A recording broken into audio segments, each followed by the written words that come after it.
মনলে উভতি আহে লৰালি তোৰে মোৰে এটি এটি ধেমালি আইও সজুবিন দা ও কসমৰা তেল চলে তই ঘুমাই আছে বিছনাত কি হলে মাই এই কসমৰা খাওছিল তই এটা কথা মনত নাৰাখি বালৰ হেৰিবা তো সুধিছো মই কি হলে গোটে সেইটো কো ইস প্ৰভু এই চলটোৰ লগত কি হ'ব মাই তো ভালকে নকাগে কি হৈছি মৰণ নহয় কৈছে পৰা চলি তো দুইটা মাষ্টাৰ হ'ব গম পাৱ তই মাষ্টাৰ ইটা মোৰ টিউচন আইবাৰে অনাই ও কসমৰা চলি টিউচন মাষ্টাৰ নহয় হবি মাষ্টাৰ হ'ব তোৰ মেট্ৰিকৰ খবৰ ল'বা আই ইটা হবিব মাষ্টাৰ হ'ব পাহৰি গলো মই মান্য মাৰা চলি পাৰবি তই যে অলৰেডি মোবাইলটোৰ ভিতৰত সোমাই থাকা মাই তো কৈ কিনে বহুত ভাল কাম কৰিলি দে মই গা ধুৱাই আছে ভাত চাত খাবাই আছে আধা ঘণ্টা আছে এবাৰ হবিব মাষ্টাৰ মই দুৱেলা আকৌ কৰাই নাই মই পাৰবি তই যে অলৰেডি মোবাইলটোৰ ভিতৰত সোমাই থাকা চাইতে যা কাপা দুই ভাত চাত খাই কিনে ৰেডি হৈ যা দে মই যাওঁ দে মই গাটো দিওঁ তই ভালকে দিয়া বাৰ গেলে মেজা মৰণ নহয় তোৰ লগত কি হ'ব মৰণ ন হবিবৰ আহিবাৰে অনা তাৰ কাৰণে মই ইমান ৰখি আছো চালা ক'ত আছে চোৰ বাচ্চাই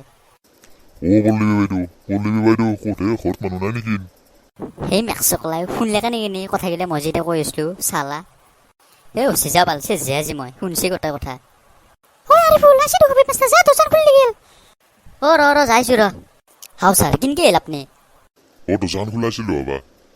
হয় নেকি ছাৰ তে আহক বহক ছাৰ মাই আসি হবি মাষ্টাৰ মাত দে একবাৰ হ্যাঁ স্যাৰ আহিল আপনি কেন অবস্থা হইছে আপনাৰ খবৰ কথা হচ্ছে না মই পিছফালে এটা ফৰা ওলছিল তাৰ মই ভালকে বহিব পৰা নাই মই এতিয়া আনতে তুনা ঘৰত চাইকেল মাৰি আছিলো হাঙৰ ৰাস্তা যাই পাইছো মই হয় নেকি স্যার আপুনি পিছত ভাল পাব তে আপনি বক চালে যাওক পিছে আৰিফুল তোমাৰ কেনা খবৰ আছো দক ছাৰ কিবাকে ছাৰ পিছে আপোনাৰ পঢ়াটো কিমান ডাঙৰ হৈছে হবা কি কবি মস্ত ডাঙৰ হৈছে হবা ডাঙৰ মানে কিমান ডাঙৰ ছাৰ হবা হবৰে মোৰ ক'ব লাজ লাগে বাদ দে পিছে তোমাৰ পঢ়া কেনা চলি আছে পঢ়া ছাৰ মোটামুটি ভালে চলি আছে ছাৰ পিছে আপোনাক এটা প্ৰশ্ন সুধিব লাগিছিলে সুধা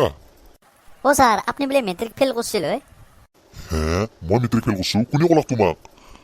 ছাৰ মোৰ লগে আবৰা কৈছে মোক চোৱাৰ বাচ্চা আবৰা সি মোৰ কথা ইনকে কৈছে তাক মই টিউচন পঢ়াও চালা ছাৰ কিন্তু আপোনাৰ আৰু বহুত কথা কৈছে আৰু কি কথা কৈছি আই ছাৰ আপুনি বোলে সি ভাল পায় বইনাৰ গোটেই আবৰা সি মোৰ কথা ইনকে কৈছে তিৰি ভাল পাব বুলি তাক মই কৰি দিছিলো স্কুলত ছাৰ নহয় সি আৰু মোক বহুত কথা কৈছে আপোনাৰ মই তিৰি ভাল পাব কথাটো ইনকে গম পালে আবৰাই তাক চোৱাৰ বাচ্চাক বেয়া মাৰিম মই কালি স্কুলত পিছে বাদ দে তোমাক এটা প্ৰশ্ন ধৰিবা বিজ্ঞানৰ মোক প্ৰশ্ন ছাৰ সোধকচোন কি প্ৰশ্ন আপুনি মোৰ প্ৰশ্নটো হ'ল যে আমি সকলোৱে জানো যে লাভাবাদ দি কেনে আন্যগ্ৰহণ উদ্বীৰণ কিন্তু আন্যগ্ৰহণ উদ্বীৰণ কেনেকৈ হয় তাৰ হোৱাৰ কাৰণটো কি ছাৰ আপুনি মোক একদম চিম্পল কুৱেশ্যন সুধিলে ছাৰ জানো এইটোৰ উত্তৰ পাঠ আমাৰ পাঠ দিলে আন্যগ্ৰহণ উদ্বীৰণ হয় পাঠ দিলে আন্যগ্ৰহণ উদ্বীৰণ হয় কেনেকৈ হয় হৈছে চিম্পুল বংলা জ্বালা আপুনি বংলা জ্বালা খাব পিছনে আপুনি নিজে গম পাব যে আন্যগ্ৰহণ উদ্বীৰণ কেনেকৈ হয় প্ৰভু মই কালাপাৰাত পঢ়লো হয় আন্যগ্ৰহণ উদ্বীৰণ এনেকৈ বোলে মই যাওঁৱে ভাল হ'ব দে দে মই যাওঁ দে তুমি থাকা মই যাওঁ দে তুমি পঢ়া অলপ ছাৰ হ'ব দিয়ক ছাৰ